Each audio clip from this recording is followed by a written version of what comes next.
Hello, and welcome back to Women for Wealth. According to an online business encyclopedia, starting a business in rural areas can sometimes feel harder than in a city. Why? Things like less access to training, technical know-how, and resources. But here's the good news. Some businesses are actually perfect for rural America. Businesses that are great for rural America are textiles, weaving, spinning, tie-dye, fabric coloring and bleaching, and handcrafts. Artistic items made from wood, bamboo, glass, jute, even soil. There's a lot of different things you can do. In this day and age, a full paycheck is not enough. I read that 1 in 3 Americans need a second part-time job or a side hustle just to pay their monthly bills. So let's talk about how do you turn your hobby into a side business that can help you to meet your wealth goals. A lot of you are already creating things as a hobby or as a way to deal with stress. I know that I love to garden. It helps me with my stress management. And if you're interested in gardening, please check out my other channel, Heather's Greenhouse. Let's talk about the difference between doing it for fun and doing it for profit. Because as a hobby, you take all the time you want. As a business, you need to have creative joy, but you also need to think about marketing, selling, pricing, bookkeeping, and even hiring help. And let me tell you, if you can run a computer and you've got basic computer skills, I highly recommend QuickBooks Online for your bookkeeping.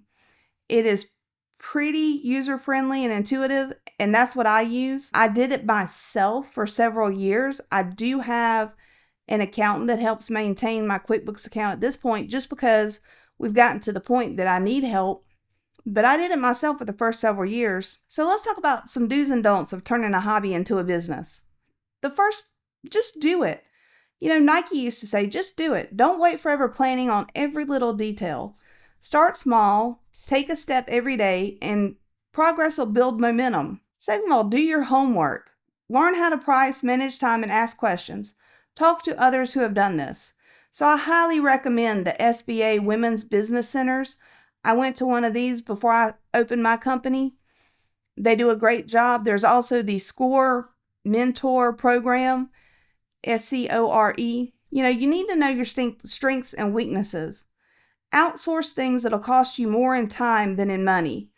So if you're not good at web design, SEO, or online marketing, outsource that. There's a lot of virtual assistants out there. I know that there's a couple that you can get out of, I think, Thailand for $50 a month. There's a lot of cheap services out there virtually. Look into it. If you're not expert at it or you're not quick enough at it, maybe you need to outsource. Or maybe you need to do like me and you do everything yourself and you wear every hat in the business until the business grows big enough that you're able to start hiring people to help you and outsourcing different activities. Also, consider where you're going to sell. If you're going to do handmade arts and crafts, local fairs, farmers market, e-commerce site, Etsy. You can also do online marketplaces such as Facebook Marketplace. Just look into it, think about it, see what you think you would be most comfortable doing. And also embrace technology. Social media schedules and bookkeeping apps can save you time and stress. AI is amazing now. AI can generate a lot of your marketing material for you. Do seek advice. Mentor social media groups, Facebook groups. There's a lot of different places that can help you out. And small business owners, we're a very generous lot. We love to help. We love to train and teach. We have hearts of teachers, in my opinion. I've never met another small business owner that wasn't willing to take their time to help me out. I do the same thing. I will block off 2 hours of my calendar each week so I can do free coaching. So if you want to talk to me, let me know. Leave a comment below, send me an email, go to my website. I'll definitely carve time out and help you. And I won't charge you. I'll just be there to be your cheerleader and your fan and give you the best advice I can to set you up for success. The most important thing you need to be aware of is your business is not a hobby. The IRS does not consider your business a hobby, and so you shouldn't either. Make sure that you're doing business as a business owner, as a small business owner. You're not a hobbyist. You're not making money on the side. You are running a small business. Choose the right business structure.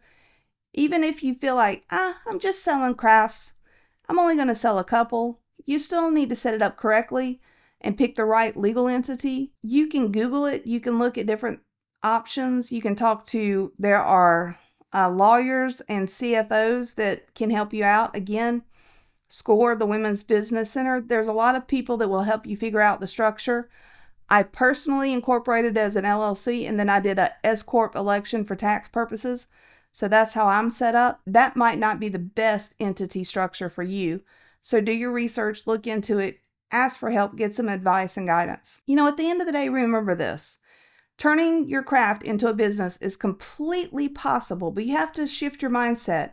You're not just making things anymore. You're building something that you can grow, something that can support you financially, and maybe even change your community. At the end of the day, your goal is to live a wealthy lifestyle, and having a second business or a side hustle will help you get there. So let me know, what are you going to do? What hobby are you going to turn into a business? Drop in the comments below. Christmas is coming up. Who knows? Maybe I'll buy some of your products. Until then, I wish you health and wealth.